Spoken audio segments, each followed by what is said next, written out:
¿Qué es el derecho? Podemos hablar de dos acepciones sobre la relación entre lenguaje y realidad.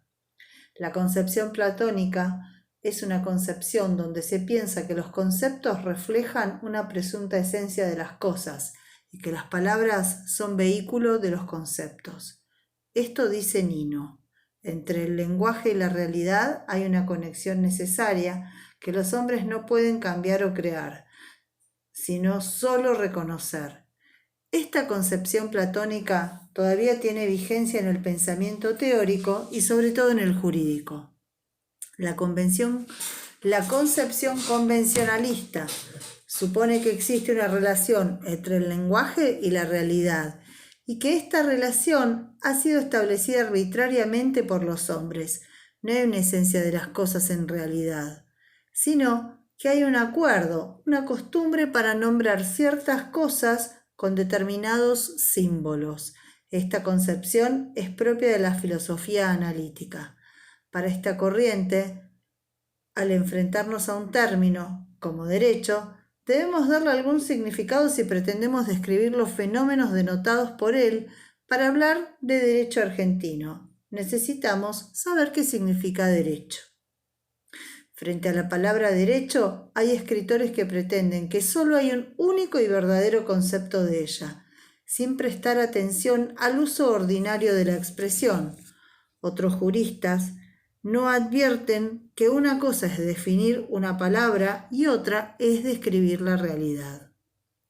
La dificultad para definir el término derecho se da porque adolece de tres problemas. Es un término ambiguo, es un término vago y el término derecho tiene una carga emotiva favorable. ¿Por qué es un término ambiguo? Nino presenta tres acepciones del término derecho. El derecho objetivo, que se entiende como el conjunto de normas u un ordenamiento de una sociedad o de algo. El derecho subjetivo, que es entendido como una atribución, como un permiso, como una posibilidad, por ejemplo, posibilidad de vestirse de una manera o de otra. Y después está la ciencia del derecho, entendido como investigación, estudio de la realidad jurídica, que tiene como objeto en los dos anteriores. El derecho es una de las disciplinas más antiguas. El derecho es un término vago porque es impreciso, indeterminado. Por ello, se suscita la discusión sobre las propiedades definitorias que deberían estar presentes al definir el derecho. El término derecho tiene una carga emotiva favorable. Cuando se nombra la palabra derecho, se apela a un orden social, implica un rótulo honorífico o reunirse alrededor de determinadas actitudes que tienen adhesión de la gente. Posibilidad del conocimiento científico del derecho. El discurso científico según Bernengo. Bernengo explica que conocer el derecho normalmente significa conocer el derecho de un país, que ese conocimiento debe ser objetivo y la dignidad de científico debe tener.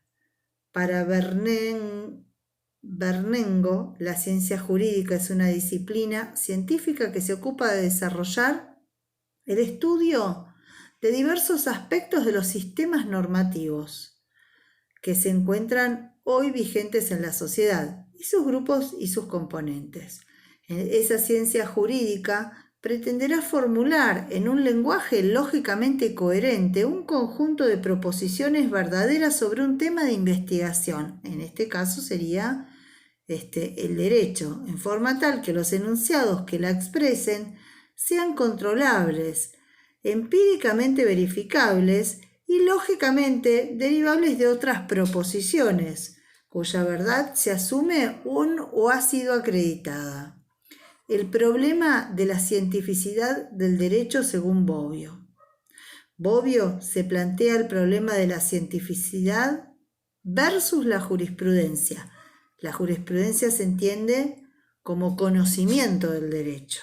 Las concepciones que el hombre ha propuesto del saber y de la ciencia han tenido determinadas características que no le han permitido al jurista hacer entrar en ellas su propia investigación.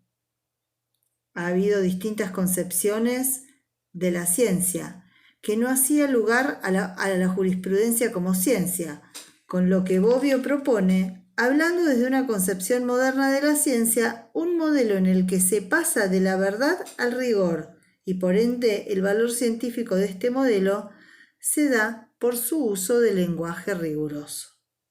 El lenguaje, según este modelo, sería riguroso cuando todas las palabras de las preposiciones primitivas, cuando están establecidas todas las reglas de su uso y no son nunca usadas más que respetando tales reglas. Son las reglas de formación. Y luego están las reglas de transformación, que son las que están establecidas en base a las cuales de las proposiciones primitivas se pueden recabar proposiciones derivadas y no se usan las reglas fuera de las establecidas. Entonces estarían las de formación y las de transformación. Por tanto, la ciencia es un sistema cerrado y coherente de proposiciones definidas en la que es necesario desde el primer momento la elaboración del lenguaje científico. En esta concepción de la ciencia presentada por Bobbio, la jurisprudencia puede ser considerada científica. Acepciones de la ciencia jurídica. Para Kelsen,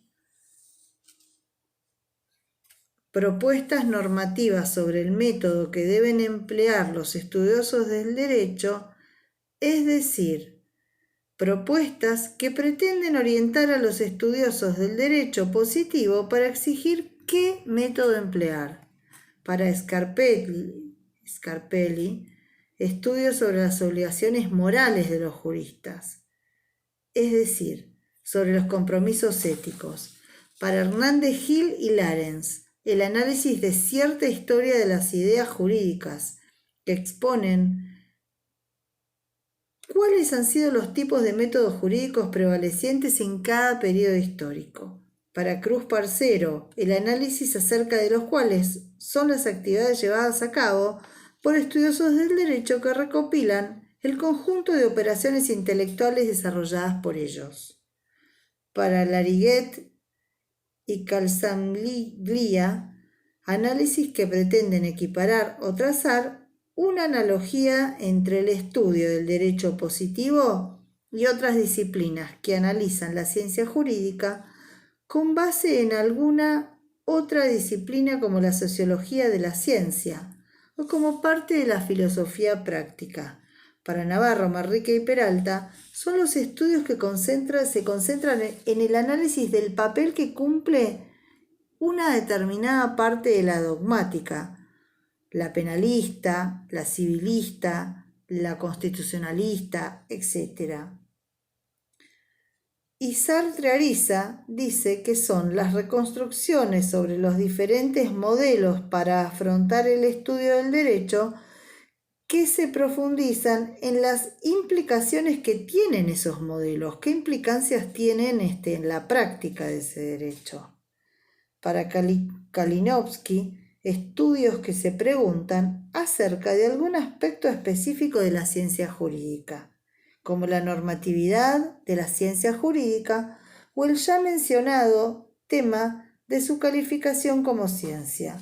Para Tarello, los trabajos que tratan de dar cuenta de la influencia que tiene el trabajo de los estudiosos del derecho sobre las decisiones judiciales. Para responder a la pregunta, ¿cuál es el campo objetivo o tema sobre el cual enunciaría proposiciones verdaderas la ciencia jurídica? Nino presenta 3 modelos de ciencia jurídica. La ciencia del derecho según Kelsen. Para Kelsen, la ciencia jurídica es una ciencia normativa, no porque formula normas, sino porque las describe. cuyo objeto de estudio son las normas jurídicas válidas en un determinado ámbito. Esta ciencia jurídica se compone de enunciados, llamados proposiciones normativas, que describen normas. Cada proposición normativa da cuenta de una norma jurídica. La diferencia entre las normas jurídicas y las proposiciones es que las primeras, o sea, las normas jurídicas, son prescriptivas y las proposiciones son descriptivas. Eso es según Kelsen, ¿sí? La ciencia según Alf Ross considera que las proposiciones de una genuina ciencia del derecho deben ser aserciones acerca de cuál es el derecho vigente, siendo el derecho vigente para Ross el conjunto de directivas que probablemente los jueces utilizarán en decisiones judiciales. Entonces, para este autor, la ciencia jurídica es un conjunto de predicciones acerca de qué directivas, formas jurídicas, serán aplicadas por los jueces en sus decisiones. Para esas predicciones, el jurista puede valerse de aportes de otras ciencias que le suministren datos sobre el contexto social, económico, político que rodea al juez, lo que permite tener mayor certeza de los juicios de probabilidad relativos a las futuras decisiones. La ciencia jurídica, según Carlos Alchourrón y Eugenio Bulgin. Estos autores distinguen dos tipos de tareas u operaciones que la ciencia jurídica desarrolla. En primer lugar, busca determinar qué enunciados constituyen la base del ordenamiento jurídico. Esto es una tarea empírica. En segundo lugar, formula operaciones lógicas de sistematización del derecho, las cuales constan de dos pasos. Primero, derivan las consecuencias lógicas de los enunciados que constituyen la base del sistema, y para ello se emplean ciertas reglas de referencia. Se trata de reemplazar la base original del sistema por una base más económica, pero equivalente a ella. La dogmática jurídica. Nino expresa que es una modalidad de ciencia jurídica caracterizada por ciertas actitudes ideológicas e ideales racionales respecto al derecho positivo, por determinadas funciones que cumple en relación a él y por ciertas técnicas de justificación que da soluciones a lo que propone.